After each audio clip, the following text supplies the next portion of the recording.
აბსოლუტურად ნიადაგ დარღვეული სუბსტრატები პრაქტიკულად ეკოლოგიური კატასტროფის წინაშე. იქ ცალსახად არის დანაშაული მოდითვარ ამ ქალაქის წინაშე, მისი მოსახლეობის წინაშე. მოგვიწოდა მხარე, რომ სამართლებრივი აქტი დაფორმდეს და შევთანხმდეთ ეხლა სასამართლოს გზით. ქალაქი გავს დაფორმებას.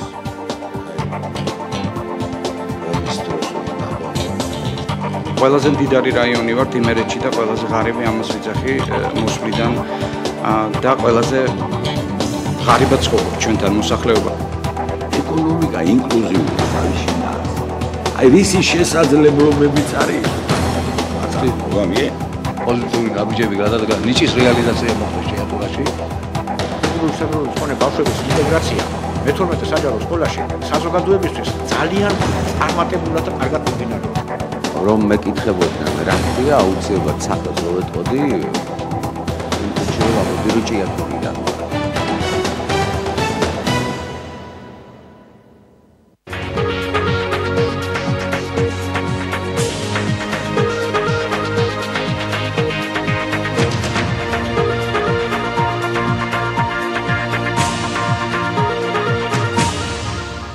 მოგესალმებით მედიაკავშირი ობიექტივი განაგრძობს პირდაპირ ეთერში მაუწყებლობას თქვენ უსმენთ და უყურებთ ток-შოუს ჭიათურის საათი მე ჟურნალისტი გიორგი კასრაძე ვარ და მომდევნო 50 წუთის განმავლობაში სოციალურ პროექტებზე, პროგრამებზე ვისაუბრებთ, რომელსაც ჭიათურის მუნიციპალიტეტი და სახელმწიფო ჩვენს ქალაქში ახორციელებს. თუმცა მანამდე სანამ გადაცემის სტუმრებს წარმოგიდგენდეთ, ორი სიახლე მინდა გაგაცნოთ. ერთ-ერთი შეეხება ჭიათურაში ეგრეთ წოდებული წვრილ მეწარმეების კოოპერატივების მუშაობას, როგორც ჩვენ ადგილობრივმა მაღაროელებმა და პროფკავშირებმა მოგვაწოდეს ინფორმაცია, მიუხედავად იმისა, რომ ჯორჯიან მანგანეზი 20 მაისამდე გაჩერებულია საკუთარი წარმოებით, კოოპერატივები მაინც მუშაობენ სრული დატვირთვით. ჩვენ შეგვიძლია ვიხილოთ კადრები ჭიათურიდან. ჭიათურაში სამთო გამომდინებელმა კომბინატმა შეწყვიტა 4 თვით მუშაობა და დასახელებული ერთ-ერთ მიზეზად დასახელებული იქნა ჭარბი მადნის მარაგი, რომელიც ზესტაფონში თითქოს და 4 თვის განმავლობაში ფეროშენადნობთა ქარხანას ეკუთვნოდა და ამის შემდეგ გამოწვევის შემდეგ ჭიათურის სამთო გამომდინებელი კომბინატი კვლავ დაიწყებს მუშაობას. ესე არის იმ შეთანხმებაში, რომელზედაც მუშაობა მოაწერეს ხელი მითითებული. ამ დროს ხდება ისე, რომ ჭიათურაში გამალებით კვლავ მუშაობენ მცირე მეწარმეები და მათ საწარმოებში კვლავ ირიცხება მადანი, რაც ალბათ წარმოქმნის იგივე საშიშროებას, რომ რამოდენიმე ხანში ისევ ჭარბი მარაგი წარმოიშვას ფეროშენადობთა ქარხანაში. ჭიათურის სამთო გამომდინებელ კომბინატში მუშაობა შეჩერებულია 20 იანვრიდან. 18 იანვრიდან არც ერთი ტონა კონცენტრატი არ გადატვირთულა ზესტაფონის ფეროშენადნობ ქარხანაში. მაგრამ მიუხედავად ამისა, ეგრეთ წოდებული ფირმები, წვრილი საზარმოები არ შეჩერებულან დღესაც გამალებით მუშაობენ და ყოველდღე მიმდინარეობს მადნის გადატვირთა ზესტაფონში. აღნიშნული საწარმოების მუშაობა თუ არ დარეგულირდა, კვლავ მოხდება ჭარბი მადნის დაგროვება, აუცილებელია ამ პროცესის გაკონტროლება. მე არ შემიძლია არ დავეთანხმო ბატონ ამირან მაჩიტიძეს, რომელიც ფიქრობს, რომ აუცილებელია ამ წარმოების პროცესის სახელმწიფოს მხრიდან გაკონტროლება. ჩვენ დიდი სურვილი იყო ყოველთვის და თავაზობდით ეკონომიკის სამინისტროს, ბიზნეს ომბუდსმენს, სხვადასხვა სამთავრობო უწყებებს მიეღოთ ამ ყველაფრის ესე იგი განხილვაში მონაწილეობა, საკუთარი მოსაზრება დაეფიქსირებინათ. კარგია რომ მთავრობა, პროფკავშირი და მაღაროელები შეთანხმდნენ იმაზე, რომ წარმოება 20 მაისამდე აუცილებლად გაიზრდება და ის ოჯახის არსებობა მინიმუმი, რომელიც ამ ეტაპზე შეადგენს 272 ლარს აუცილებლად იქნება დაბალანსებული კომპანიის მხრიდან ყველაზე დაბალანსებადი თანამშრომლის შემთხვევაში, თუმცა ასეთი ფაქტები ალბათ ყველაზე მეტად უქმნის საფრთხეს მათ მომავალ მუშაობას, ვინაიდან სრულიად შესაძლებელია ის ერთ-ერთი ფაქტორი, რომელსაც კომპანია ასახელებს წარმოების შეჩერების მიზეზად ზესტაფონში ჭარბი მარაგის რაოდენობას კვლავ დაგროვდეს. მეორე ინფორმაცია კი შეეხება ჭიათურის დროშასა და გერბს. იმერეთის ყველა მუნიციპალიტეტის ჰქონდა ამ დრომდე გერბი და დროშა, თუმცა ხვალ ოფიციალურად მოხდება ჭიათურის გერბისა და დროშის ამტკიცება, ტელემაყურებელს ახლა საშუალება აქვს იხილოს და შეაფასოს ის პროექტი გერბისა და დროშის, რომელიც ყველაზე მეტად მოიწონეს ჭიათურის საკრებულოში შეკრებულმა დეპუტატებმა, კენჭს ხვალ უყრიან და სავარაუდოდ მოხდება მისი დამტკიცება. თქვენ გაქვთ საშუალება იხილოთ ფოტო მასალაც. ეს დროშა? დიახ. ახლა კი ბრუნდებით პირდაპირ ეთერში, თქვენ უყურებთ და უსმენთ ток-შოუს ჭიათურის საათი, ვსაუბრობთ ჭიათურაში სოციალურ პროგრამებზე და პროექტებზე და ძალიან დიდი მადლობა მინდა გადაუხადო სტუდიაში მობრძანებულ სტუმრებს, ბატონი გივი მოდებაძე, საქართველოს ჯანდაცვის სამინისტროს ჭიათურის სოციალური სააგენტოს ხელმძღვანელი. მოგესალმებით ბატონი გივი, ძალიან დიდი მადლობა გადაცემაში მონაწილეობისათვის, ასევე ბატონი ვლადიმერ სამხარაძე, რომელიც არის ჭიათურის მუნიციპალიტეტის სოციალური და ჯანდაცვის სამსახურის ხელმძღვანელი. ძალიან დიდი მადლობა ბატონებო გადაცემაში მონაწილეობისათვის. თემა, რომლის გარშემოც ჩვენ დღეს უნდა ვისაუბროთ, არის მნიშვნელოვანი თითეული ჭიათურელისათვის, განსაკუთრებით იმ ადამიანებისათვის, ვისაც ერთდრო სოციალური დახმარება ჰქონდა და სახელმწიფო ახალი დათვლის სისტემაზე გადასვლის შემდეგ მათ ეს დახმარება დროებით შეუჩერდათ, ზოგს საერთოდ მოიხსნა. ტელემაყურებელს ასევე მინდა შევახსენო, რომ მედიაკავშირი ობიექტივი გადადის გადაცემების ახალ ფორმატზე, რაც გულისხმობს შემდეგს. თქვენ საშუალება გაქვთ ზუსტად პირველ საათზე დაგვიკავშირდეთ და დააფიქსიროთ თქვენი მოსაზრება. ყოველი გადაცემის 10 წუთი ეთმობა სრულად ტელემაყურებელს, ჩვენ ინტერაქტიულ გამოკითხვას გთავაზობთ ხოლმე ამ პერიოდში, შესაბამისად თქვენ პირველი საათიდან 10 წუთის განმავლობაში გექნებათ საშუალება დასვათ კითხვა, რომელსაც ჩვენ შემდეგ უფრო განვარცხობთ სტუდიაში. ესე იგი პირველი საათიდან ველოდებით ჭიათურელების აქტიურობას და მოსაზრებებს, ასევე კითხვებს. მე მინდა გითხრათ ბატონებო, რომ ჩვენ როდესაც ანონსი დავდეთ სოციალურ ქსელებში, ასევე იქვე დავსვით კითხვა, რამდენად იცნობდა ადგილობრივი მოსახლეობა თქვენს მუშაობას და როგორ აფასებდა ზოგადად, როგორ აფასებთ ჭიათურის სოციალური სამსახურის მუშაობას, კითხვას უპასუხა 50 ადამიანმა, აქედან 30 ადამიანმა საერთოდ არ იცის როგორ ფორმატში მუშაობ, დადებითად აფასებს 19 ადამიანი, 4 კი უარყოფითად არის განწყობილი თქვენ მუშაობასთან დაკავშირებით. საინტერესო ციფრია, ვინაიდან არ იცნობს თქვენს მუშაობას დაახლოებით 57%. ბატონ გიკა, დავიწყოთ თქვენიდან, გარდა იმისა, რომ თქვენ უშუალოდ გევალება და ხელგეწიფებათ, ესე იგი ჭიათურაში სოციალური დახმარებების დადგენა, არ დადგენის საკითხი, ასევე სხვადასხვა პროექტებშია ჩართული თქვენი სამსახური.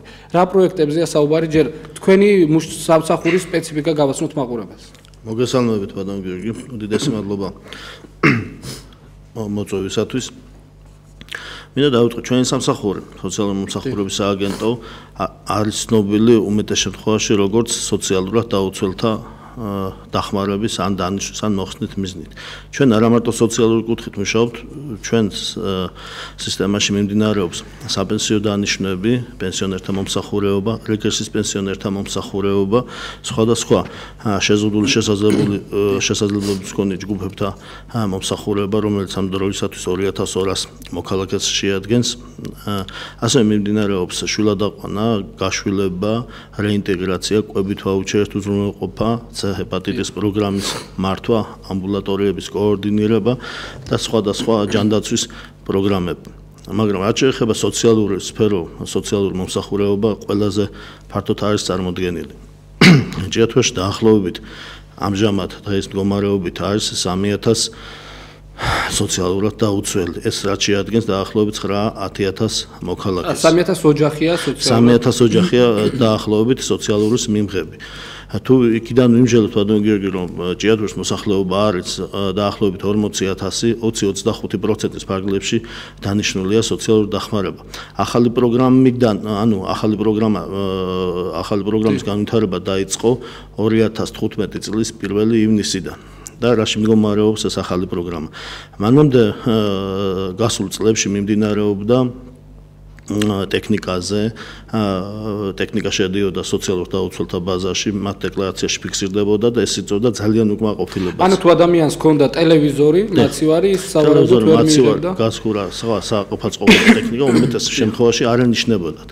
2015 წლის 1 ივნისიდან ამოღებული იქნა ანალოგიური სხვადასხვა ტექნიკები, სხვადასხვა ასევე იყო აგენტის სუბიექტური შეფასება, რომელიც ისიც ამოღებული იქნა და ამჟამად არის მიმდინარეობს შემოწმება ბენეფიციარების მარტო მათი არსებული ქონების, შემოსავლის, მიწის რაოდენობის და არსებული ფართის მიხედვით. ანუ კონკრეტულად როგორ მდგომარეობს ეს? ანუ თუ ოჯახს აქვს, ვთქვათ, სახლის ფართი 100 კვადრატი მიწა რაღაც კონკრეტული რაოდენობა ეს იწერება დანარჩენი სხვა არაფერი არ იწერება ოჯახში და თუ აქვს ხელფასი ასევე და სხვა შემოსავალი ან კერძო ბიზნესით არის დაკავებული ამ შემთხვევაში არ ენიშნებათ უმეტეს შემთხვევაში როდესაც შემოსავალი ოჯახში 2000-3000 ლარია მათაც აქვს ბუნებრივია შემოიტანონ განაცხადი მაგრამ უმეტეს შემთხვევაში არ მოდით ამ ოჯახს და არც მოვა რაღაცა უნდა მოვუგდეს ამათ დანარჩენი ოჯახები რომლებიც უმეტეს შემთხვევაში მძიმე პირობებში იმყოფებიან არის დასკვნა ჯანმრთელობის მდგომარეობის შესახებ მძიმე ჯანმრთელობის მდგომარეობის შესახებ უმეტეს შემთხვევაში მათ ენიშნებათ სწორედ ასეთი ოჯახები ეს 3000 ოჯახი დიახ მოდი ბატონ გიკა უფრო გავშალოთ ეს თემა და უფრო ცლად თქვათ მე ვარ ადამიანი რომელსაც მაქვს 150 კვადრატული 200 კვადრატი მეტრის სახლი სოფელში და ასევე მაქვს სახნავს 1000 სავარგული ჰექტარით უნდა ვთქვათ, მაგრამ მე მას არ ვამუშავებ, ვარ პენსიონერი 70 წლის და მხოლოდ პენსიაზეა ჩემი ესე იგი არსებობა დამოკიდებული. თუმცა მე მიფიქსირდება რომ ვარ მიწისა და სახლის მფლობელი. ამ შემთხვევაში დამენიშნება თუ არა პენსია. სოციალურ დახმარებაზე ვსაუბრობ.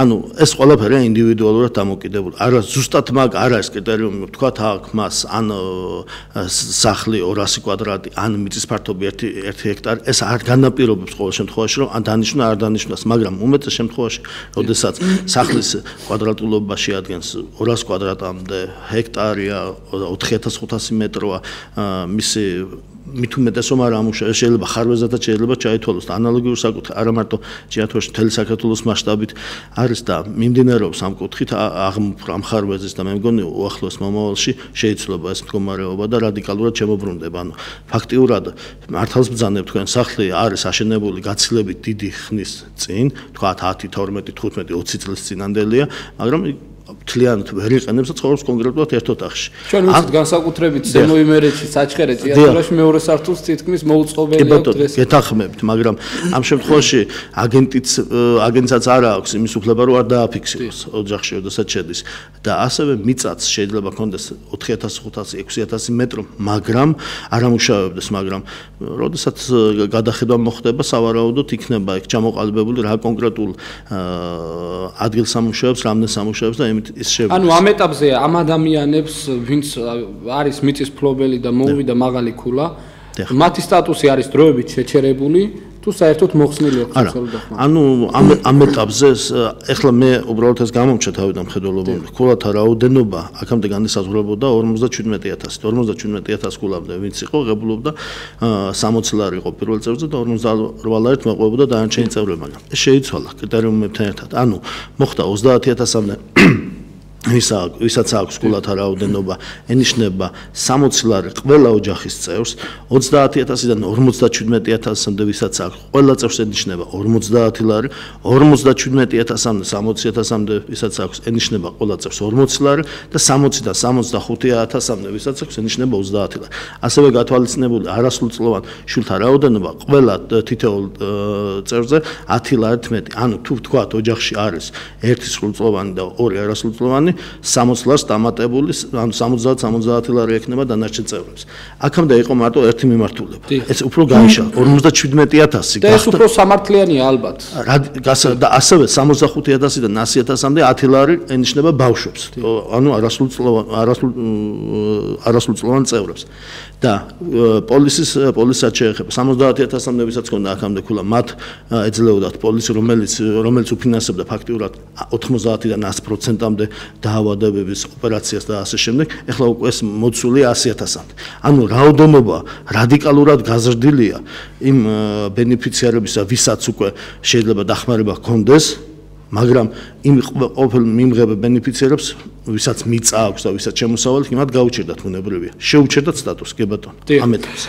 სახელმწიფო დახმარების გარდა ადგილობრივ მოსახლეობას აქვს საშუალება და სახელმწიფო პროექტებისა და პროგრამების გარდა ისარგებლოს იმ პროექტებითა და ესე იგი შეღავათებით, რომელსაც ადგილობრივი ხელისუფლება თავაზობს ხოლმე მოსახლეობას. მათ შორის ჭიათურის ადგილობრივი ხელისუფლებაც გარკვეული მიმართულებით ატარებს სოციალურ პროექტებს და შეჭრებულ მოსახლეობას ეხმარება. ბატონო ბობა, თქვენ უნდა მითხრათ ამ თემასთან დაკავშირებით, რამდენი ლარია წლევანდელ ბიუჯეტში გათვალისწინებული სოციალურ პაკეტებზე და იმ პროექტებზე, რომელსაც დააფინანსებს მიმდინარე წელს და ასევე ძალიან მაინტერესებს ზოგადად ვიცით, რომ ჭიათურის მოსახლეობა ყველაზე ღარიბი მოსახლეა იმერეთის რეგიონში და ერთ-ერთი ალბათ ყველაზე რთული მდგომარეობა არის მთელ საქართველოში. რა თქმა უნდა, ის თანხები, რომელიც ბიუჯეტში არის, ვერ ეყოფა სრულად ამ მოსახლეობის დაკმაყოფილებას. იყო თუ არა შემთხვევები, როდესაც თქვენ თანხების უქონლობის გამო ვერ მოახერხეთ ასეთი ადამიანების დახმარება, თუ სრულად ყველა მსურველი დაფინანსდა გასულ წელს? მოგესალმებით, გიორგი, მივესალმები თქვენს მაყურებელს. რაც შეეხება სოციალურ პროექტებს, რომელსაც ახორციელებს ადგილობრივი თვითმმართველობა, რა თქმა უნდა, თქვენ როგორც აღნიშნეთ, იმდენი რესურსი ადგილობრივ თვითმმართველობას არ აქვს, რომ მთლიანად ყველა დააკმაყოფილოს. იყო შემთხვევები 2015 წელში, 2014 წელში, რომ თანხის უქონლობის გამო ბიუჯეტში გარკვეულწილად რაღაც გარკვეულ ბენეფიციარებს დახმარება ვერ გაუწიეთ. მაგრამ მინიმალური პაკეტიდან გამომდინარე, ყოველ შემთხვევაში ის ადამიანები, თუნდაც ოჯახები არ დაგვიტოვებია დახმარების გარეშე, რომ ხელი არ გაგოწმინდა მათთვის დახმარებისთვის. დღესდღეობით ჩვენ ახალი პროექტები დავნერგეთ, ახალი პროგრამები დავნერგეთ 2015 წელში. ჩვენ შესაბამისად გამოვდიოდით მოქალაქეების მდგომარეობიდან, სოციალური მდგომარეობიდან და რა იყო მათი მოთხოვნები და საჭიროებები. პირველ რიგში, როცა ადამიანები მოგმართავდნენ, იყო განსაზღვრელი, რომ მათ მედიკამენტების პრობლემა ჰქონდათ, შეძენის პრობლემა ჰქონდათ, ასევე ჯანდაცვის კუთხით ოპერაციების, სამკურნალო საოპერაციო ხარჯები იყო მათთვის მნიშვნელოვანი, რომელსაც ვერ იხდიდნენ. ეს რა თქმა უნდა იქნა გათვალისწინებული ჩვენს მიერ და ჩამოყალიბდა შესაბამისად ახალი სოციალური პროგრამები. ესეთი არის მედიკამენტებით უზრუნველყოფის პროგრამა, რომელიც ითვალისწინებს მძიმე ქრონიკული დაავადების მქონე ადამიანებს, რომელთა სარეიტინგო ქულა. აქ სარეიტინგო ქულა ეს არის მათი ოჯახების სოციალურ-ეკონომიკური მდგომარეობის შემფასებელი სარეიტინგო ქულა არ აღემატება 100.000 ერთეულს. აი ამ კატეგორიას ვეხმარებით მედიკამენტებით და თითოეულ ბენეფიციარზე გათვლილია დღესდღეობით 100 ლარის მედიკამენტების დახმარება. 2015 წელს ჩვენ დავეხმარეთ 4160 ბენეფიციარს მედიკამენტებით.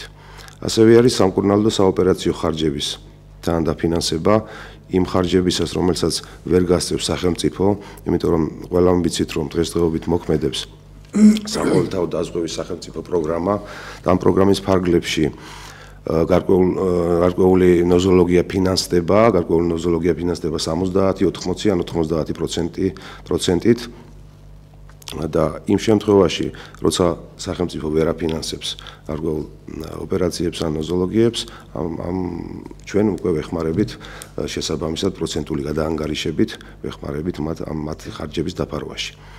2015 წელს ჩვენ მივეხმარეთ 287 ბენეფიციარს და ყველაზე მაქსიმალური დახმარება იყო 3350 ლარი.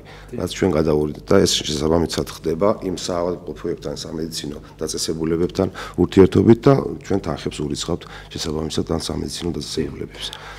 ბატონო ბობა, კიდევ არის ერთი მნიშვნელოვანი საკითხი, რომელიც საერთოდ ქართველი საზოგადოების ძალიან დიდ ყურადღებას იქცევს.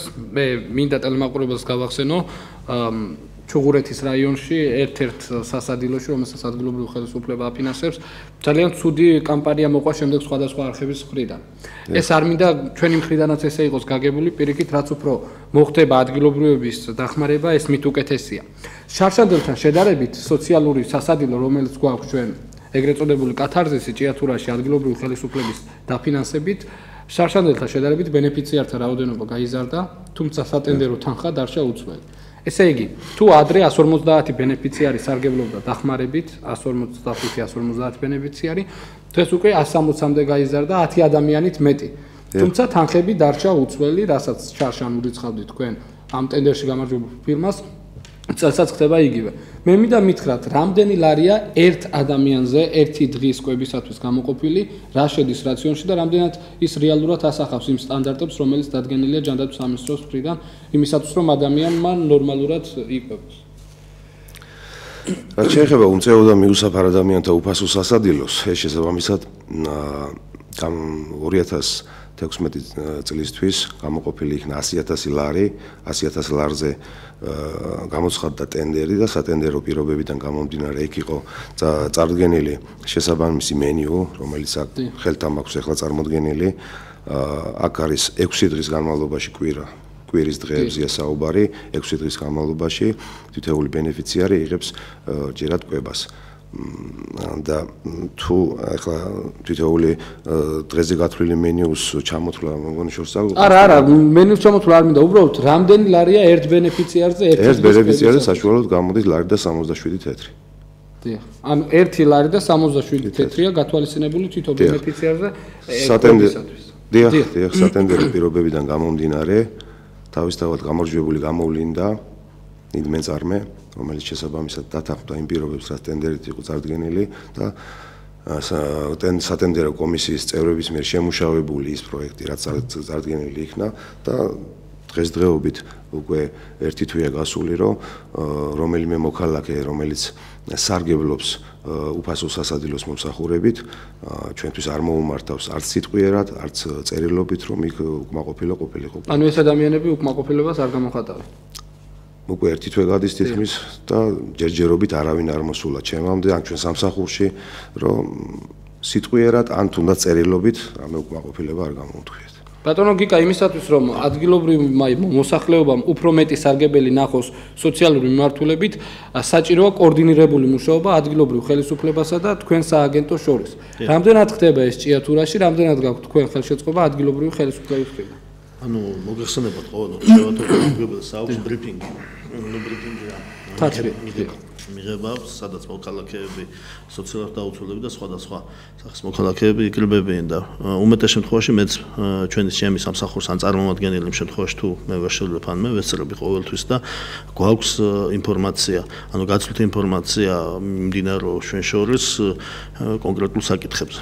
ანუ თქვათ არის მათი უფლებები შელახული, შეიძლება ჩვენთან არ მოვიდნენ, მევიდნენ გამგეობაში და გვაქვს ამ შემთხვევაში კოორდინირებული მუშაობა. აუცილებლად. ბატონო, რამდენად ხშირია შეცდომით მოსული ადამიანი, მე შეცდომით იმიტომ უწოდებ, რომ ადამიანი, რომელიც შეიძლება და უნდა წავიდეს სოციალურ სხვადასხვა სამსახურში ინფორმაციული ნაკლებობის გამო, მოდის თქვენთან. ეს მინდა დღეს გამიჯნოთ თქვენი უფლებამოსილება და ბატონი გიკას უფლებამოსილება, რომ ტელემაყურებელმა და ჩვენ საკმაოდ ძალიან ბევრი ადამიანი გვიყურებს ჭიათურის მასშტაბში. ბატონო გიორგი, ბოდიში ჩაგე ანუ ჩვენი სამსახურია ჯანდაცვის სამინისტროს წარმომადგენელი სამსახური, რომელიც ახორციელებს პენსიების, სოციალურ დახმარებების და სხვადასხვა პროგრამების განხორციელებას საქართველოს ჯანდაცვის სამინისტროს და ბატონეოა სამსახურია. ანუ თქვენ ხართ სახელმწიფო უწყება და ადგილობრივ ხელისუფლება, რომელიც ახორციელებს სხვადასხვა მათზე დაკისრებულ მოვალეობებს.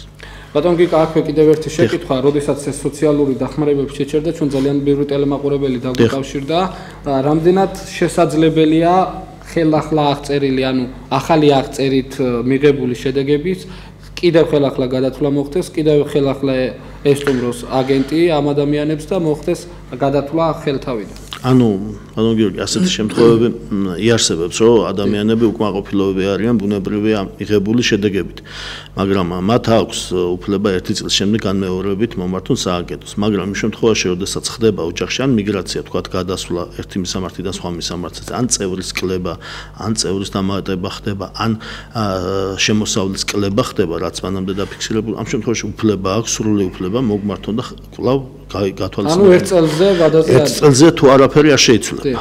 თუ იგივე დარჩება, რაც იყო ის მდგომარეობა და აქვე მინდა აღვნიშნო, რომ იგივეს მე მასში გულისხმობ, რომ შესაძაც აგენტი შედის ოჯახში და ამოწმებს ყველა პირობებს, ხელმოწერით აფიქსირებს უფლებამოსილი პირი, ჩვენი უფლებამოსილი პირია აგენტი, ოჯახის უფლებამოსილი პირია ერთ-ერთი ოჯახის წევრი. აფიქსირებს ხელმოწერას, მათზე აღწერს, თქვათ იქ მიწა შედის, სახლი შედის თუ რაც შედის. და ამის შემდეგ თუ პრეტენზია გაუჩნდა, რომ იქ არასწორად არის, იმ შემთხვევაში განვიხილავ. თუ არაფერი არ ეცვლება, მაშინ ერთი წელი უნდა გავიდეს, რომ ცვლილება მოხდეს და თუმცა ბატონო გიკა ეს ალბათ ესეც არ არის მთლად დასტაბილურებული მდგომარეობა, მე მინდა თქვენ ალბათ უნდა დამეთანხმოთ. როდესაც აი წეღანაც ვისაუბრეთ, ადამიანს აქვს სახლი, აქვს მიწა, იმას ვერ იყენებს, აქვს ელემენტარული პენსია და ზოგსაც არ აქვს, ვიცით მაგალითად 42 წლის მარტოხელა ადამიანები, საერთოდ რო არავინ არ ყავს არც შვილი, არც ნაცავი. და რომელსაც საერთოდ არ აქვს დახმარება და ერთი წელი უნდა ელოდოს. აი მაგას ეს არის მე ჩავთვლი უბრალოდ არ მინდა ეს თქვა ეს ჩავთვლი არის ხარბეზი რომელიც უნდა აღმოიფხვრას ძალიან მალე. ეს არა მარტო ჭიათურაში საქართველოს მასშტაბითაც ხდება ასეთი მდგომარეობა. თუ ადამიანს მართლა სხვა შემოსავალი არაფერი არ აქვს და ეს მიწა აწერია ადამიანურად, ჰუმანურად რო შევხედოთ ამას, მართლა ცოდვა ადამიანი, ხო? არაფერი შემოსავალი თუ არ აქვს, ეს მიწა კი მქონია და იმის დამუშავების თავი და უნარიც თუ არ აქვს, მისთვის ზედმეტია, ხო? ანუ ის მიწა მისთვის ბარიერია ამ შემთხვევაში, რომ ვერ ინიშნავს სოციალურ დახმარებას, იმ დახმარებას, რომელიც სახელმწიფო გამოყოფს. მაგრამ ეს არ არის ამ წუთში გაწერილი, არც პროგრამაში არის გაწერილი და სავარაუდოდ ეს ხარვაზე უნდა აღმოიფხვრას. ამაში ნამდვილად გეთანხმებით. დიახ და აქვე ბატონ გიკა კიდევ ერთი შეკითხვა. თქვენ სოციალურ მიმართულებით ძალიან ესე იგი ვცდილობთ რომ ადგილობრივ მოსახლეობას დაეხმაროთ, თუმცა ადრე ძალიან ბევრი იყო სოციალურ აგენტზე დამოკიდებული და სწორედ ის წყვეტდა ამ ადამიანებისათვის გაეწიათ თუ არა დახმარება.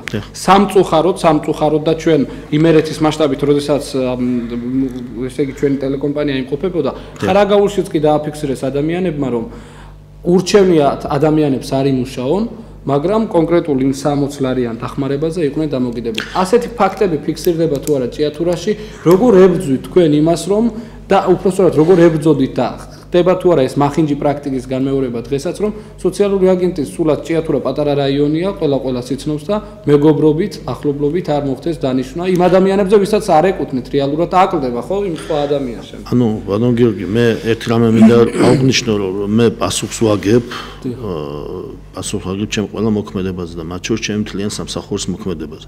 თუ იქ რაიმე ისეთი ფაქტი არსებობს, რომელიც მათ აგენტმა ძალიან ცუდად არასწორად გამოიყენა, არსებობს ჩვენი მისაღები, სადაც ჩვენ შეგვიძლია თავისუფლად უმწერლობით სიტყვიერად გადმოცენ, მაგრამ უნდა გადმოცენ. ადამიანები, მოქალაქეები კონკრეტულ შემთხვევაში პირველ საუბრებში აუმბობენ, რომ ას პრობლემა არსებობს, მაგრამ არ აპირებენ ამის ოფიციალურ სახის მიცემას. მაგრამ როდესაც იქნება ოფიციალურ სახელმწიფო, მე გაძლევთ, თქვენ გაძლევთ პირადად პირობას, რომ გინ აგენტი იყოს, გინ ნებისმიერ ჩემი თანამშრომელი, მზათვარ ვაგებიო პასუხი. ყველას აწევ, მაგრამ ჩვენ მარტო აგენტზე არ ვართ ამ შემთხვევაში დამოკიდებული. აგენტი აკეთებს თავის საქმეს, მიდის, აგრძელებს, ზოგს ენიშნება, ზოგს არა, მაგრამ მათ შემოწმებულს, მათ ნამუშევარს ყოველ წელიწადში ერთხელ ან წელიწად ნახევარში ერთხელ ამოწმებს კომისია, რომელიც რეგიონალური კომისია არსებობს, ჩამოდის, ხდება ოჯახების შერჩევით შემოწმება. ანუ მე იმას ვამბობ, რომ ეს მაშინ აწყობილი სისტემა არის, როდესაც თუ აშავებს ერთი ადამიანი, ამოწმებს მას სხვა ადამიანი. ანუ იქ ახლობლობით და მეგობრობით დარწმუნებული ვარ, ასეთი რაღაცა არის. კიდევ ერთი შეკითხვა აქვს ბატონ გიკა, ბატონმა დავით სერგეენკომ ერთ-ერთ გამოსვლაში ბრძანა, როდესაც მან თავად აღიარა ამ სისტემის გარკვეული ხარვეზები, რომელიც დღეს არსებობს, ბრძანა რომ იმ ადამიანებს, ვისაც დროებით აქვს შეჩერებული და მოხსნილი ეს სოციალური დახმარება, ხელახალი გადათვლის შემთხვევაში მათ ის ნაცდური თვეები აუნაზღაურდებათ. რამდენად გაქვთ ეს ინფორმაცია თქვენ? კი ბატონო, იყო ასეთი შეჩერებები, მარტო ხელებს გულისხმობდა ბატონო დავით მაშინ, უმეტეს შემთხვევაში ვინც გადამოწმება მოხდა, აღუდგათ, თუ იქ ისეთი ფაქტები გამოვლინდა, კიდევ იმას ვამბობ, რომ ან ავტომობილი, ან მიწის დიდი რაოდენობა, ან სახლის ფართის რაოდენობა, იმ შემთხვევაში ზედმეტია საუბარი აღდგენას, მაგრამ ვისაც აღუდგათ ნაცურთვეები, ჩვეულებრივად ჩაარიცხათ ყველას ერთობლივად. და ეხლაც ასეა პრაქტიკაში, მაგალითად, ადამიანს აქვს 6 თვე, 4 თვე, 5 თვე შეჩერებული და მიმდინარეობს გადამოწმება, როდესაც ის მოიპოვებს, აუცილებლად ის გასული თვეები ერიცხება. ამაზე არანაირი პრობლემა არ არსებობს. გასაგებია ბატონო ვოვარ, კიდევ ერთი საკითხი, ნაციონალური მოძრაობის დროს ძალიან ბევრი პროექტი, რომელიც დღეს ფინანსდება და არის ჩვენს ბიუჯეტში გათვალისწინებული, სწორად არის.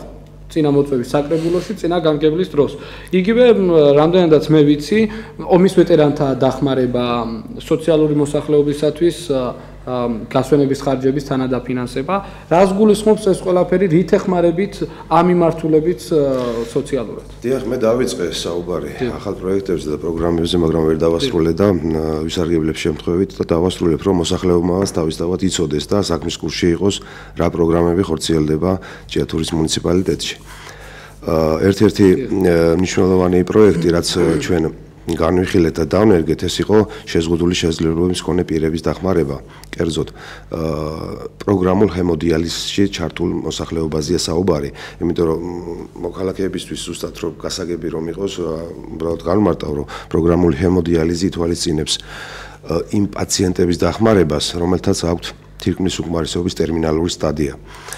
მათ თუ ეს ჰემოდიალიზის პროცედურა არ ჩაიტარეს, ანუ ხელოვნური თირკმლით ჩანაცვლება არ ჩაიტარეს კვირაში 3-ჯერ, მათი სიცოცხლე დამთავრდება ლეტალურად. ასე რომ მძიმე პაციენტები არიან და მათთვის ჩვენ გავაკეთეთ ესეთი პროგრამა ყოველთვიური დახმარების. თვეში ისინი იღებენ 120 ლარს ყოველთვიურად და ეს განპირობებული იყო იმით, ადგილობრივი ბიუჯეტიდან, დიახ, ჩვენ გვყავს 18 ესეთი ბენეფიციარი. ეს განპირობებული იყო იმის გამო, რომ ჭიათურაში და საჩხერეში არ არსებობს შესაბამისი ბაზა, რომ ეს პროცედურები ჩატარდეს, ამიტომ მოქალაქეებს უწევთ გადაადგილება ქუთაისში და თბილისში. და შესაბამისად ეს თანხები გამოიყოფა მათთვის, რომ აანაზღაურონ სატრანსპორტო ხარჯები და ის გაუთვალისწინებელი ხარჯები, რა თქმა უნდა, რაც არის დაკავშირებული მასთან. ასევე გავითვალისწინეთ ჩვენ უსინათლო შეზღუდული შესაძლებლობების მქონე პირების ჩართულობით, მათი თხოვნით, რომ მათ უჭირდათ გადახდა კომუნალური გადასახადების და ჩვენც გავაკეთეთ ესეთ პროგრამა, მათ დანამატს უკეთებთ ყოველთვიურად პენსიაზე, სულ ყავს 64 ბენეფიციარი, ზამთრის პერიოდში 30 ლარია, ზაფხულის პერიოდში 20 ლარი. გასაგებია ჩვენ 10 წუთი რომელიც ტელემაყურებლებისთვის ვარ გამოყოფილი, უკვე დაიწყო 10 წუთის ათვლა, ზარია ტელემაყურებელი გველოდება. კიდევ ერთხელ შეგახსენებთ, რომ მომავალი 10 წუთის განმავლობაში ჩვენ აბსოლუტურად ყველა ზარს უპასუხებთ, რომელიც დაფიქსირდება ტელეფონის ნომერზე 0322335 ან Skype-ით შეძლებთ ჩართვას ობიექტივი 2 ლათინური ასოებით. დაგვიკავშირდით, გეთმობათ ეს 10 წუთი სრულად. პირველი ზარია გადაცემის ამ ნაწილში გისმენთ პირდაპირ ეთერში ხართ. Alio გამარჯობათ. მოგესალმებით. მადლობას გიხდით ბატონო გიორგი, ბატონი გივის მოწვევისთვის და თუ შეიძლება ერთი შეკითხვა ბატონ გივისთან. დიახ, ბრძანეთ. ჭიათურის რაიონის სოფელი რგანი, თობიძე ქეთელანი. ქულა ქონდა 23000, სიღარიბის ზღარშემოთ იმყოფებოდა. გადამოწმების შემდეგ მოვიდა 65290. ოჯახს აქვს 20 კვადრატული მეტრი ფართობი, საცხოვრებელი ფარდულია, რა სახლიც არ არის. შემოსავალი აქვს თვეში 60 ლარი და მიწის ფართობი აქვს 800 მეტრი კვადრატი. მოვიდა ქულები ამხელად, ამის შემდეგ ეს ოჯახი ითხოვს გადამოწმებას ახლიდან, რომ ცუდად ჩაწერა, როგორც ჩანს, მისულმა აგენტმა, მისულმა აგენტმა ცუდად ჩაწერა და დღემდე არ იქნა დაკმაყოფილებული ამ ოჯახის მდგომარეობა. გასაგებია, ბატონ გიკა გიპასუხებთ. იქნებოდა ახლიდან გადამოწმებულიყო ეს ოჯახი. ქალბატონო, ჩვენ მზათა ვართ წერილობით შემოიტანოთ ეს, რასაც ახლა საუბრობთ, მზათა ვართ განვიხილოთ და მოგაწოდოთ პასუხი. თუ აგენტის რაიმე გამოიკვეთა ხარვეზე, აგენტი აგებს პასუხს სრული პასუხისმგებლობით გიცხადებთ. 0322385 Skype-ით ობიექტივი 2 ლათინური ასოებით. ველი თქვენ ზარებს დააფიქსეთ თქვენი მოსაზრება, დასვით კითხვა, გადაცემის ეს ნაწილი და მომავალი 10 წუთი ეთმობა სრულად ჩვენს ტელემაყურებელს.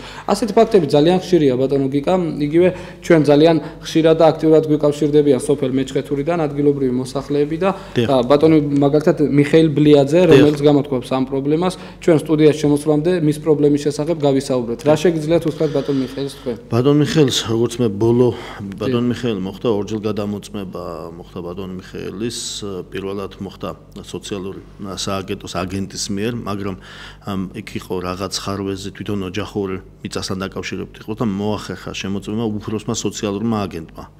მაგრამ კვლავ იგივე შედეგი დარჩა, ოდნავ გაიზარდა ქულები, არათუ დაეკლო. ამ შემთხვევაში თუ ბატონ მიხეილს აქვს რაიმე ისეთი კონკრეტული, რომ რაიმე კონკრეტულს არ ეთანხმება, რაც იქ დეკლარაციაში წერია, მე მას გავესაუბრე, რამოდენიმეჯერ დამიერგა და ვესაუბრე ტელეფონზე, მას აქვს სრული უფლება კონკრეტულად მასზე თქვას, მაგრამ მე როგორც ვიცი ამ ბოლოს მას წერილი აქვს გაგზავნილი სამინისტროში და ელოდებოდა პასუხს. შეიძლება ვცდები, ასე მახსოვს რაღაცა. გასაგებია ბატონო ვოვა გავაგზავნოთ მაშინ ჩვენი საუბარი პროექტებთან დაკავშირებით საკმაოდ ბევრი პროექტია და გავაცნოთ ჩვენს მაყურებელს. შემდეგი პროექტზე მინდა გავამხვილო ყურადღება ჩვენ ომის ვეტერანების დახმარების პროგრამა შევქმნით ჩამოვაყალიბეთ მანამდე ეს არ არსებობდა ერთადერთი იყო მხოლოდ 51 წლის ომის მონაწილეებზე რაც შეეხება თავისუფლებისათვის მებრძოლ ადამიანებზე ასევე ავღანეთში მებრძოლ ადამიანებზე არანაირი თანხა არ იყო გამოყოფილი განსაზღვრული ყოველ შემთხვევაში 2015 წლამდე და დღესდღეობით ჩვენ 51 წლის მონაწილეებს 70 წლის თავი იყო შარშან 2015 წელში ფაშიზმზე გამარჯვების და ჩვენ თვითეულ ბენეფიციარს მივეცით 500 ლარის ოდენობის დახმარება ხოლო ავღანეთის ომის მონაწილეებს და საქართველოს ტერიტორიული მთლიანობისათვის მებრძოლებს თვითეულს მივეცით 200 ლარის დახმარება თითოეულზე. წლევანდელ ბიუჯეტში რამდენი ლარია გამოყოფილი? წლევანდელ ბიუჯეტში წლის დასაწყისში რაც ბიუჯეტის დაგეგმარება დაიწყო, გამოყოფილი არის 850.000 ლარი სოციალური პროექტებისთვის. მაგრამ ეს იმას არ ნიშნავს, რომ ეს ზუსტად ესე დარჩება, იმიტომ რომ წლის განმავლობაში შესაბამისი დამატებით შემოსავლებს ველით და შესაბამისად ეს უნდა გაიზარდოს. იმიტომ რომ 2015 წლის პრაქტიკიდან გამომდინარე, ჩვენ 1.228.000 ლარზე გავიდით. და წლის ბოლომდე რამდენ ლარამდე ვარაუდობთ, რომ შესაძლოა? წლის ბოლომდე შესაძლოა ჩვენ გავიდეთ, იმიტომ რომ სოციალურ პროექტებში შანსი დაგვჭირდა 1.17.600 ლარი. და შესაბამისად ამ თანხაზე შეიძლება გავიდეთ. მორიგი ზარია გისმენთ. ალო. დიახ. აი ესა ორივე მასთან მექნება ესა კითხვა. დიახ, მოკლედ ბრძანეთ. ბატონ გიგასთან მექნება კითხვა, ესა სოციალურთან დაკავშირებით შევიტანე განცხადება წინა კანონით შემოწმეს მომცეს ქულა 100.000. მე განმეორებით შევიტანე და ეხლა შევიმოწმეს მით უმეტეს რომ მდგომარეობა მაქვს გაუარესებული. რა თქმა უნდა, სახლი და ფართი იგივეა. დანარჩენი ის რაც ეწერა წინ რომ მეურნეობა მქონდა, აღარაფერი აღარა მაქვს, დავადდი, სიმსივნე მაქვს და ვიტარებ ქიმიოთერაპიის კურსს. აღარაფერი მეურნეობა აღარა მაქვს, ცხოველები აღარა მყავს. დავადებული ვარ, ქიმიოთერაპიას ვიტარებ და ამის ფორმაცი მიტანილი. დარჩით ხაზზე ქალბატონო. ქალბატონო, თუ აღარ აყავთ მეურნეობა, ეხან აღნიშნე მზათა ვართ მივიღოთ. თუ არა, მიღებული გაქვთ, მე არ იმას ვინც შემამოწმა, იმასთან პრეტენზია არა მაქვს. დიახ. ფორმაცით ქულა მომივიდა ისევ 100.000. თქვენ ამბობთ, რომ მაშინ ტექნიკა მონაწილეობდა და ახლა რა მონაწილეობს? ახლა რა მონაწილეობს? სიმსივნემა ქიმიოთერაპიას ვიტარებ. და ისევ მომივიდა 100.000. მოდი ასე შევთანხმდეთ ქალბატონო, ხვალ დილით ან ზეგ დილით შეგიძლიათ მობრძანდეთ ჩემთან სამსახურში და კონკრეტულად მე ვერ მობრძანდებ, იმიტომ რომ ქიმიოთერაპიაზე ეხლა ჩამოსული. მაშინ ოჯახის წარმომადგენელს შეუძლია მოვიდეს. ეხლა განცხადება მაქვს ჯანმრთელობის სამინისტროში. კი ბატონო, მაშინ განცხადებაზე გიპასუხოთ, ვინაიდან მაგრამ თუ თქვენ ამ ქულებს ანგარიშობთ, საიდან ანგარიშობთ? არა, მე ეხლა განმარტე ქალბატონო, მე არც მე, არც ჩემი სამსახური ამ ქულებს არ ანგარიშობს. ამას არის პროგრამა, რომელიც საქართველოს მასშტაბით არის, ერთი ეს პროგრამა. ყველა ველზე თუ თვითონ აფიქსირებთ თქვენ რომ პრეტენზია არ მაქვს. ანუ ეს თქვენი არ პრეტენზია არის გადაცემული და აქედან მოვიდა ეს ქულები. შეიძლება არის რაღაცა განვიხილოთ კონკრეტულად შემთხვევა რაღაც არის ხარბეზი, მობრძანდეს, თქვენ არ შეგიძლიათ, არა ეს პრობლემა, თქვენი ოჯახის წევრი მოვიდეს და თუ განცხადება ამოტანით ჩვენთან სამსახურში განცხადებაზე პასუხს მიიღებთ. და მეც იმედი მაქვს რომ ძალიან გულისწყრით მოეკიდება ჩვენი ადგილობრივი სოციალური სააგენტო ამ პრობლემას 03223885 სკაიპით ობიექტივი ორი ლათინური ასოებით ცოტა დრო დაგვრჩა იმისათვის რომ ჭიათურელების მოსაზრება მოვისმინოთ ან მათ მივცეთ შეკითხვის დასვლის საშუალება. ბატონობა, ჯანდაცვის პრობლემა ჭიათურაში კერძოდ კი საავადმყოფოს პრობლემა, რომელიც ქართული ოცნების ერთ-ერთი მთავარი წინასაარჩევნო დაპირება იყო. მიიწურა ლამის მეოთხე საარჩევნო წელი 2012 წლიდან ეს საარჩევნო წელია და ცოტა დრო დარჩა ოქტომბრამდე. მოასწრებს თუ არა ამ დაპირების შესრულებას ადგილობრივი ხელისუფლება. ყოველ წელს ველოდით რომ გარკვეული წინ გადადგმული ნაბიჯები იქნებოდა, თუმცა ამ მიმართულებით საბოლოოდ დღესაც ალბათ უცვლელად ერთ ადგილზე ვდგავართ. იქნებ თქვენ სხვა ინფორმაცია გვაქვს და გითხრათ. სანამ გამცემდეთ პასუხს. ზარია ბატონობა უპასუხოთ და შემდეგ უკაცრავთ, იმიტომ რომ ეს 10 წუთი მინდა რომ მაქსიმალურად გამოვიყენოთ მოქალაქეებისათვის. გისმენთ პირდაპირ ეთერში ხართ. ალო. დიახ. მივესალმებით გიორგი, მივესალმებით თქვენ სტუმარს. მე გუშინ წინათ ვიყავი სოციალურ სამსახურში სოფელ თაბაგრებიდან. მყავს შარშან და გადამეცვალა შარშანწინ მაზლი და დედამთილი, მამამთილი ორივე ონკოლოგიური ავადმყოფები დაამრჩნენ მოსავლელად და ამასთანავე მისი პატარა 12 წლის ბავშვი. უმლის 3 ადამიანს მე თვითონ ვარ ძალზე ცხოვრობ იქ სხვა გზა არ მაქვს. საწოდავ დღეში არიან ეს მოხუცები დამწერე სოციალური განცხადება მოვიდნენ შეამოწმეს და გუშინ წინ ვიყავი ველოდებოდი ქულებს მაგრამ ჯერ არ იყო ქულები მოსული და ახლა მამამთილიც მყავს ონკოლოგიური ავადმყოფი დედამთილის ფორმაცია პარასკევს უნდა გავაახლო მოვიტანდა მამამთილის ონკოლოგიურია პროსტატის სიმსივნე 30 მაგათ აქვს უკვე სუნწოლი არის ფეხსედაც ოპერაციები და უული რა დღეშია კარგად საერთოდ აღადგება ფეხსედა თუ შეიძლება ესეც გაქალისინებული იყოს ინა ამის ფორმაცია ამას თბილისში უკვე ჩვენ აღარ დავიყვანთ და თუ შეიძლება ესეც რომ იყოს გაქალისინებული ორი ონკოლოგიური მოხუცებული 85 და 86 დასაწყდა პლუს ბავშვი კიდევ გასაგებია ალბათ ჯერ დაველოდოთ ქულის დათვლას უახლოეს დღეებში ალბათ ხვალზე გეტყოდენ როდის თუ თქვათ ქულა არ იქნება და დამაკმაყოფილებელ ის ფორმაცია რომელიც თქვენ ხელთ არ გაქვთ ამ წუთში და შეგიძლიათ რომ აიღოთ კორექტირების სახით დავამატებთ და მე მგონი არ უნდა გქონდეს მანამდენაც მე მგონი არ გექნებათ პრობლემა როგორც სამი ონკოლოგიურად დაავადებული თუ ოჯახშია პრობლემა არ უნდა იყოს და თუ მაინც თქვათ რაღაც ისეთი პრობლემა გვაქვს უფლება რომ კორექტირების სახით დავამატოთ და გარანტირებულად მოგიგვარდებათ რა. აი ესეც თუნდაც ერთ-ერთი პრობლემა არის ბატონო ბაბა, როდესაც ჩვენ საავადმყოფოზე ვსაუბრობთ, ადგილობრივ მოსახლეობას არ აქვს საშუალება ადგილზე მიიღოს ყველა სამედიცინო დახმარება და ჯეოსპიტალში ხან მცხეთაში, ხან ზესტაფონში, უმეტეს შემთხვევაში თბილისში, ქუთაისში ამისამართებს ამ პაციენტებს 25 საწოლიანი კლინიკა 39000 პოპულაციისათვის ძალიან მცირეა და ამაზე ყველა თანხმდებით. რას გვეტყვით? ეს მართლაც კინეული თემაა. ყველა ჭიათურელისთვის და მათ შორის ჩემიც.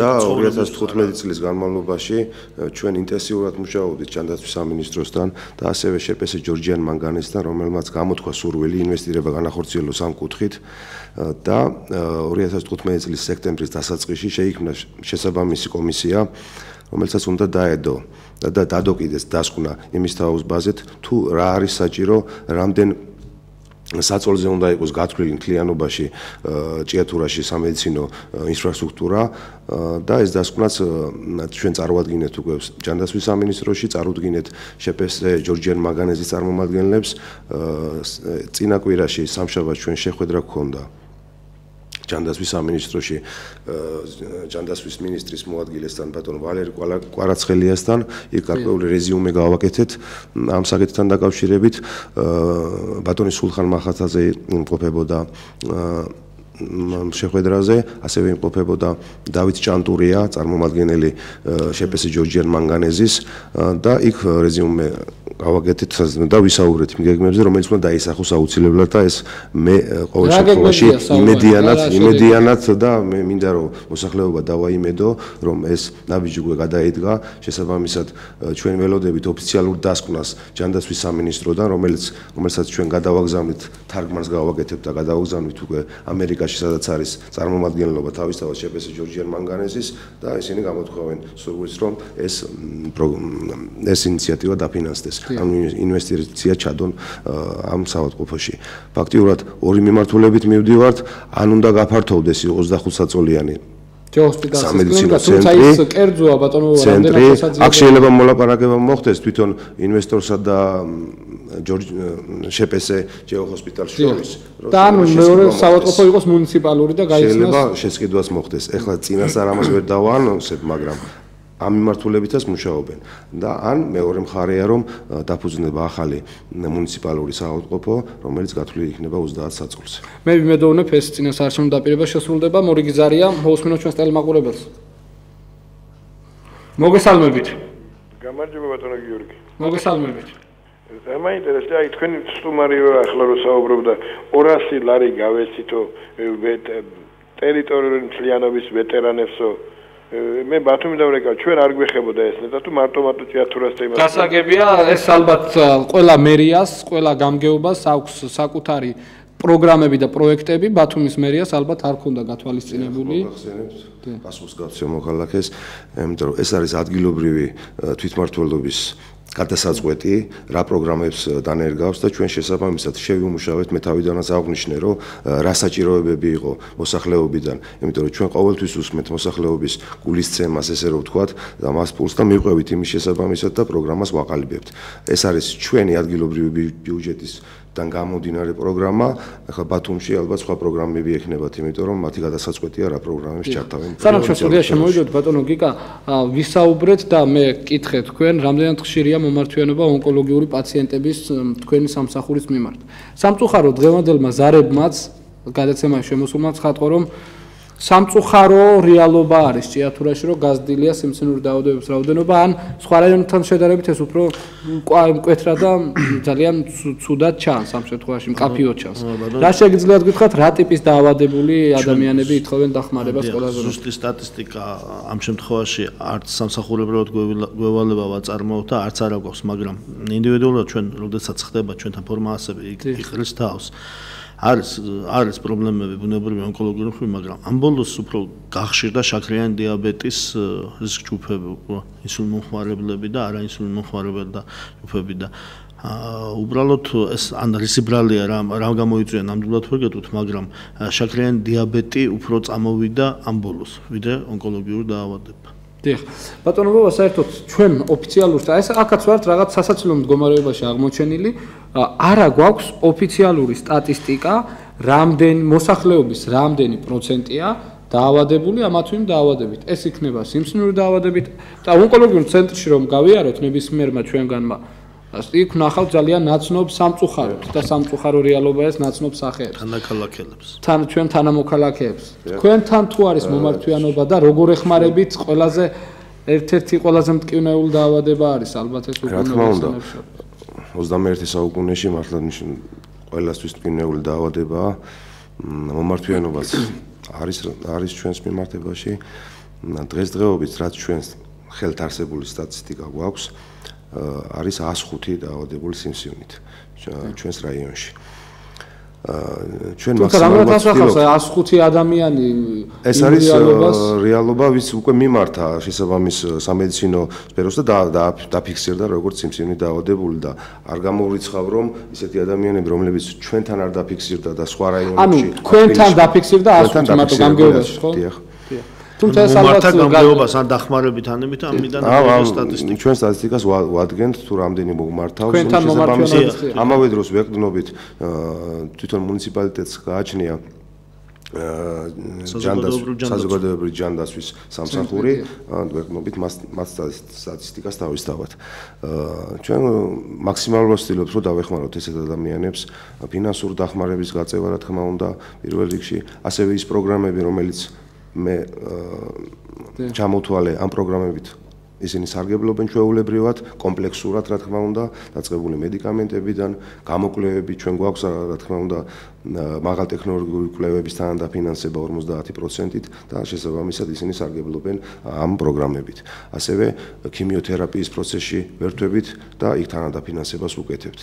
ბატონო გიკა, გეგმავს თუ არა სახელმწიფო თქვენ სახელმწიფო სტრუქტურის და კიდევ ერთხელ უთხრათ ელმაყურებელ წარმომადგენელი ბრძანდები ჩვენს მუნიციპალიტეტში, გეგმავს თუ არა ჩვენ ვისაუბრეთ რომ და ნაწილობრივ შევეხეთ ამ საკითხსაც, მაგრამ უფრო მკვეთრად მინდა ვთქვათ, იმიტომ რომ სოციალური დახმარების მოლოდინში ძალიან ბევრი ჭიათურელია რეალურად და ეს ყველაზე უკვე თქვენ იცით. გეგმავს თუ არა ჯანდაცვის სამინისტრო, რომელსაც აღიარებს თავად მინისტრიც კი რომ გარკვეული მიმართულებით აქვს ხარვეზი ამ პრობლემის აღმოფხვრას და რა ვადებში შესაძლოა მოხდეს ამ ყველაფრის გამოსწორება. ჩემთვის როგორც ცნობილია ბატონო გიორგი დაწყებული ამ კუთხით მუშაობა ამ ჩვენი მხარვეზებზე, რომელზედაც ვისაუბრეთ. ეხლა მე მგონი ძალიან მალე შედეგები უნდა დაიდო სახაზე და მე თუ ის შედეგები დაიდო იმ მოქალაქეებს, რომლებიც ასე ვთქვათ განაწყენებულები არიან ამ პროგრამაზე, უფლება ექნებათ ხელმეორედ მოვიდნენ, მოგმართონ და გადაამოწმოთ. მაგრამ კიდევ ამბობ, თუ იქ არსებობს რაიმე ესეთი პრობლემა, რომლებსაც არ ეთანხმებიან, ჩვენ მზად ვართ განვიხილოთ, მივიღოთ ერთობლივად გადაწყვეტილება. ვისარგებლობთ დღევანდელი ჩვენი ეთერით, თუნდება თქვენ იყოთ ამ საქმეში, ვინაიდან ჭიათურის საათია, შუამავალი ამ კუთხით, რომ თქვენც მოგმართოთ. ჩვენ საჯაროა ჩვენი მომსახურება და შეგვიძლია რომ ადამიანები აუცილებლად ჩვენ ძალიან ბევრი ჭიათურელი გვიკავშირდება, აფიქსირებს საკუთარ მოსაზრებას, მათ შორის ჩემს პირად ნომერზე ძალიან ბევრი რეკავს. ვიღებთ თქვენგან ამ შემოთავაზებას, ძალიან დიდი სიამოვნებით გთანხმდებით. მე ტელემაყურებელს კიდევ ერთხელ უნდა შევახსენო, რომ ვისაუბრეთ ჭიათურის სოციალური მდგომარეობის შესახებ. რა თქმა უნდა, ეს გადაცემა 50 არ ეყოფოდა მთლიანად ამ პრობლემის ესე გარშემო გაშლას, თუმცა მაქსიმალურად შევეცადეთ ყველა საინტერესო საკითხს შევხვებოდით. გადაცემის სტუმარი იყო ბატონი გივი მოდებაძე, ჭიათურის სოციალური სააგენტოს ხელმძღვანელი და ბატონი ვოვა სამხარაძე, ჭიათურის მუნიციპალიტეტის სოციალური და ჯანდაცვის სამსახურის ხელმძღვანელი. ეთერში იყო თოქ-შოუ ჭიათურის საათი, მე გიორგი კასრაძე ვარ, ერთი კვირით გემშვიდობებით, ჯანმრთელობას და ბედნიერებას გისურვებთ. მადლობა ყურადღებისთვის.